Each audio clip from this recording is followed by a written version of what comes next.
Today we're going to be talking about why I acquired this property in 48 hours, and most importantly, what were the considerations and the safety nets that I considered that's going to help you guys when you make your next investment.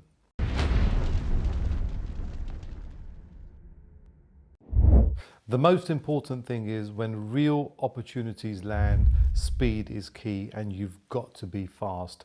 There's got to be some quick decisions. You've got to understand the local market. And most importantly, there's so many investors that are out there that are ready for similar opportunities, which I'm going to share with you. And if you snooze, you lose. Just to give you a little bit of a background, this was a off-market opportunity, and what that means is it was not advertised with any local agents.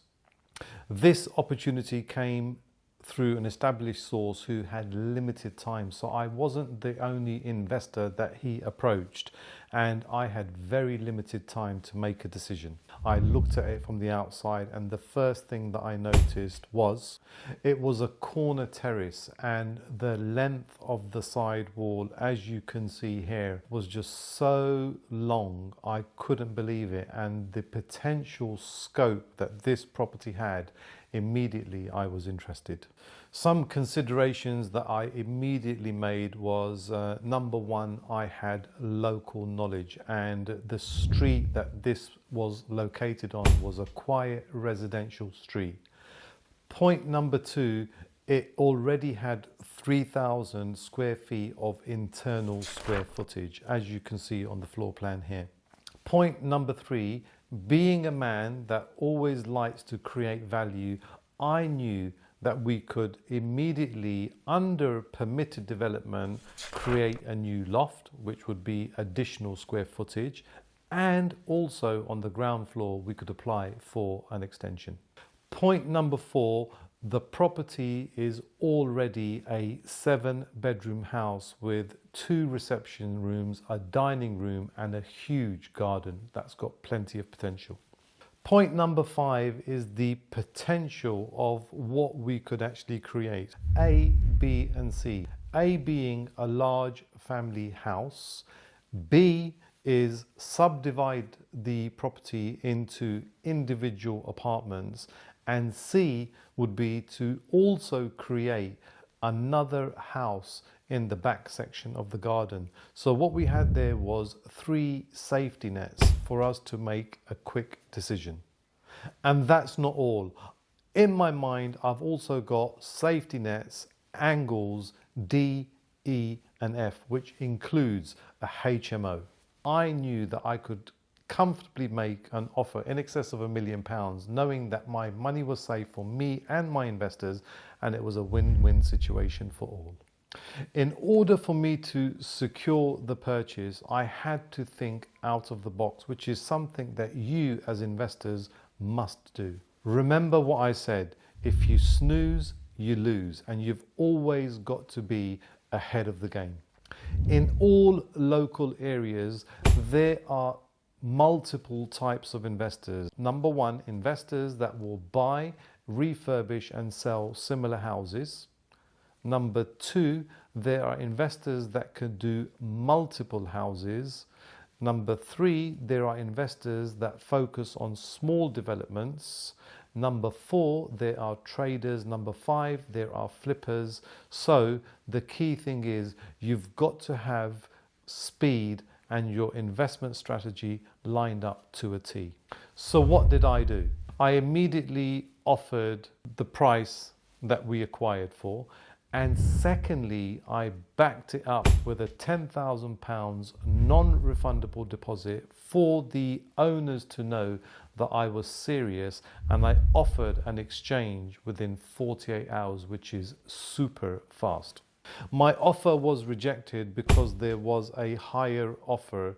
However, the other party had a 5-day period to exchange, so I waited patiently. 5 days later, I got a phone call to say that the other party hasn't exchanged and whether I was still interested in the property.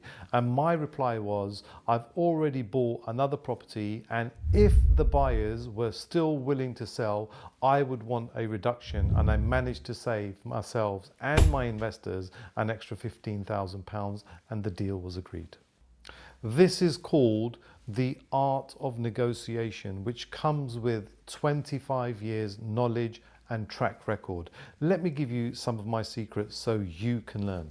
Point number one, the existing offer that the sellers had has now fallen through, which means they're desperate. Point number two, they're now coming back to me knowing that I can exchange within 48 hours, and I'm also willing to put down a £10,000 non-refundable deposit, which means that I'm a super hot, serious buyer. Point number three is I knew that I was the best buyer on the table and the owners wanted a fast completion. This allowed me to have the confidence to go for what's called a price chip, knowing that we've got other opportunities landing on our desk. Or in this instance, the owner made the wrong decision going with the first buyers, and we were the ones that made the saving. Having agreed the sale, that's just stage one. It then moves on to the lawyers, and it's the lawyers that can either make or break an opportunity. Working with lawyers that you can trust, that you've already worked with, that is most important. I've come across lawyers that do not respond to emails, do not return calls, and that has made me lose out on opportunities. Now, for the last 15 years, we've used the same lawyer and we have a very good relationship, and they know exactly what's required. Based on a non-refundable £10,000 deposit, we had to come up with an exclusivity agreement that the lawyers prepared.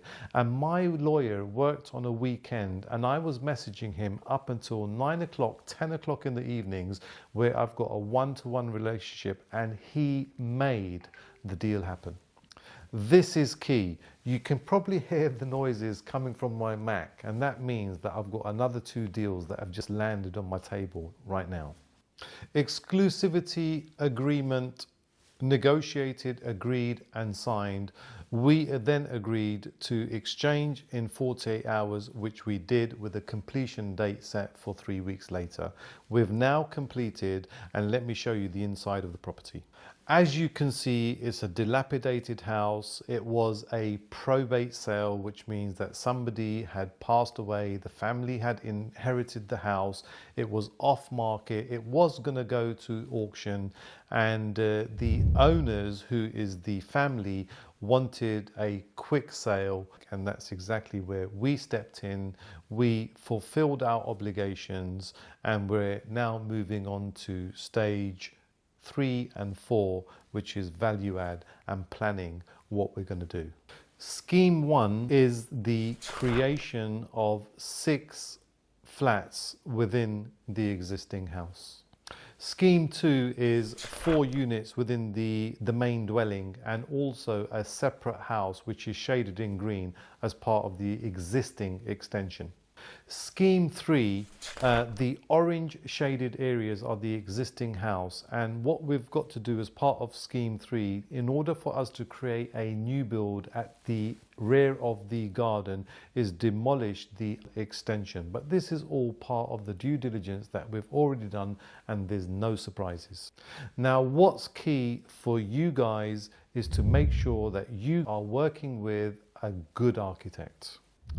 That's a massive benefit for me and my investors, where I have existing relationships with lawyers, architects, accountants, planning consultants, engineers, and these are very important team players as part of your investment strategy.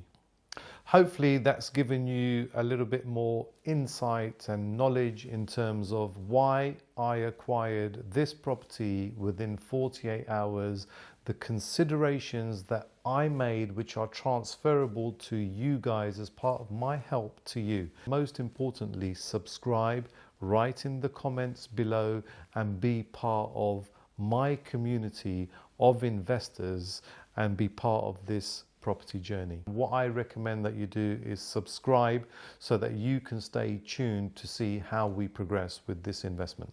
As I started in the video, remember the words, if you snooze, you lose. And with that said, Agent M, out.